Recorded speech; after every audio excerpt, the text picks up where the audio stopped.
one of the most disturbing studies ever run, the Milgram obedience experiment. The research that terrified the world by showing how easily ordinary people could become executioners. Volunteers were recruited for what they thought was a memory and learning study. When they arrived at Yale University, they met two other people. One would be the experimenter, a serious person in a lab coat. The second person would be the learner, which was another volunteer but secretly was an actor. The draw was rigged so the real volunteer will always be the teacher. The teacher sat in front of a shock machine with 30 switches starting at 15 volts, which is slight shock, all the way up to 450 volts, danger, severe shock.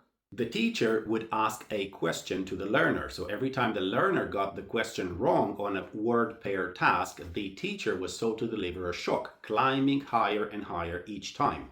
The shocks were not real, but the cries of pain were. Pre-recorded audio escalated with each level, with each shock. At 75 volts, there will be grounds of discomfort. At 150 volts, there will be desperate shouting, "Let me out, I have a heart condition." At 300 volts, furious banging on the wall, chilling silence. The teacher sweated, trembled, laughed nervously, and even begged to stop. But whenever they hesitated, the experimenter calmly used one of these 4 scripted prods. Please continue. The experiment requires that you continue. It is absolutely essential that you continue. You have no other choice. You must go on.